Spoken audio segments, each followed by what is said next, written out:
Petite vidéo pour présenter ce petit chapitre.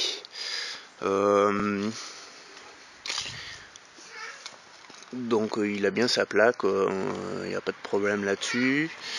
C'est un chapitre 50, donc il est tout d'origine.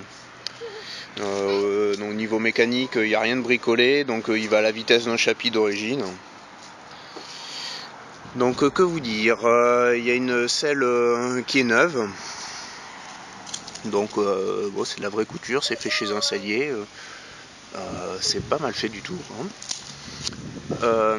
Y a des clignotants qui sont neufs, même s'ils sont d'origine, je suppose, chinoise, mais qui sont de très bonne facture. Ça tient bien, c'est du solide.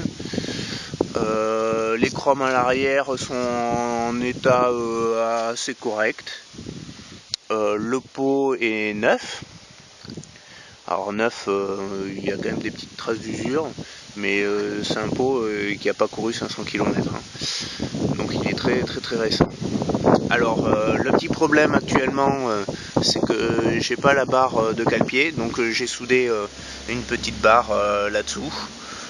Pour l'instant ça dépanne très bien, mais je vais essayer de trouver donc une barre définitive. Que dire d'autre, les pneus sont bons, il y en a un comme ça à l'avant et puis qui ma foi tient bien la route, c'est ce que j'ai sur mon deuxième chapitre. À l'arrière, c'est plus un pneu type comme ceux d'origine, le pneu est bon aussi et il va très bien. Le kitchen est en bon état, voilà, les dents sont pas usées, la chaîne non plus, voilà, tout va bien. Alors il me manque un boulon sur la tête d'amortisseur en bas, que de ce côté. Normalement c'est des boulons comme ça. Voilà la fermeture ici de selle, normalement c'est une fermeture avec une clé qui permet en fait de verrouiller le système d'ouverture de la selle qui est pas présent. Alors ça s'ouvre pas quand on roule, de toute façon il n'y a pas de problème. Dessous c'est le réservoir d'huile, la batterie qui est je pense en état pas terrible, mais bon, qui fait quand même son office de anti-surtension. Tout est propre, voilà, on peut le toucher sans avoir les doigts crado. Ici c'est souvent fendu sur la plupart des chapis, donc ça a été ressoudé avant que la selle neuve soit posée. Et la mousse aussi qui a été changée, donc l'assise est ferme, ça c'est nickel. Ici c'est le carter que j'ai repeint, donc alors il y a une marque ici en fait qui était déjà présente, que j'ai pas pu rattraper parce qu'il aurait fallu mettre du mastic et je ne voulais pas en mettre. Cette plaque chromée est neuve, donc elle n'est pas cabossée. Les joints sur le piston, donc le joint de culasse plus le joint d'en base est neuf. Les deux joints de la boîte à câbler sont neufs aussi. La bougie est neuve. J'ai changé l'antiparasite. Alors c'est pas un neuf, mais un qui est vraiment complet avec surtout le capuchon d'étanchéité. Les goujons de CRH sont neufs, y compris les boulons. Alors les fourches. Les tubes de fourche ont été repeints. Les joints spi ont été changés. Alors après le tube de fourche en lui-même est pas piqué, mais bon, c'est pas un tube de fourche neuf, même s'il a l'air de bien marcher du peu de kilomètres que j'ai fait avec, quoi, puisque j'ai dû faire à peu près un peu plus d'une centaine de kilomètres avec pour l'instant. Le garde-boue avant est assez piqué, donc je sais pas si on verra bien sur la vidéo, si le chat veut bien me laisser faire voir. Et donc ouais, le garde-boue avant est pas super joli, je trouve que c'est un des gros défauts de cette petite machine. Les roues n'ont pas été repeintes, donc puisqu'elles étaient quand même dans leur jus à peu près propres. Les garnitures de frein sont bonnes, donc il n'y a pas de lézard de ce côté là. Il y a l'éclairage qui marche, les clignotants pour l'instant pas encore, donc il faut que je vois parce que les ampoules sont neuves mais ils sont pas branchés en fait. Alors il y a le chrome du compteur qui lui est pas terrible. Et puis voilà quoi. En gros on a fait un petit tour. Il y a un pet de carrosserie sur à ce niveau là, voilà, donc sur le cache batterie. Bon voilà, c'est pareil, c'est des choses que j'ai pas voulu repeindre puisqu'il y a beaucoup de gens qui préfèrent les avoir dans leur jus d'origine. Donc j'ai juste repeint en fait le cache carter parce que l'ancien propriétaire mettait les pieds dessus vu qu'il avait pas de pédale, de barre de cale-pied, et comme il mettait les pieds dessus, tout simplement le plastique était devenu tout blanc. De l'autre côté c'est l'alu, donc ça s'était pas usé.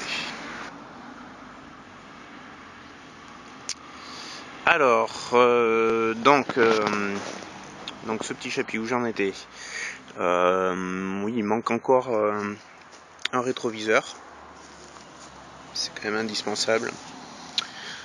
On a le bout des poignets qui sont coupés. Normalement, il y a une petite boule ici qui est manquante.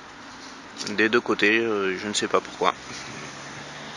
Sinon, les commandes sont en état. C'est de l'alu, donc ça peut être poli si on veut un rendu plus brillant. Voilà. Il a donc 19 128 km. Ce qui est pas énorme pour un chapitre finalement. Donc il y a toujours la clé d'origine qui marche, voilà, même si j'en ai eu qu'une malheureusement. Alors voilà, un coup de kick, ça part. Ça fume pas outre mesure, le ralenti est stable.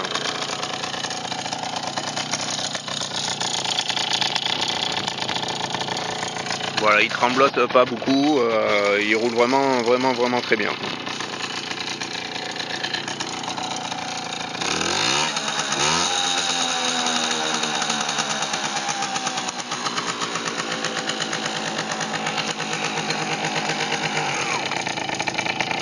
Alors je vais essayer de faire un petit tour sans me casser la figure en tenant le téléphone.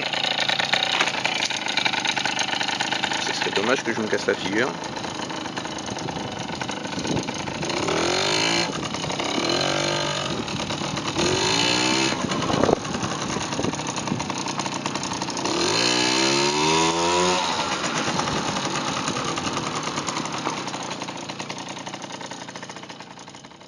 Sous le cache carbu, donc le carburant lui-même qui est comme vous pouvez voir très propre, même la pipe.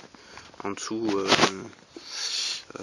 j'arrive pas à passer mon doigt, mais vous voyez que ça baigne pas dans l'huile ou dans la crasse comme sur beaucoup de chapis.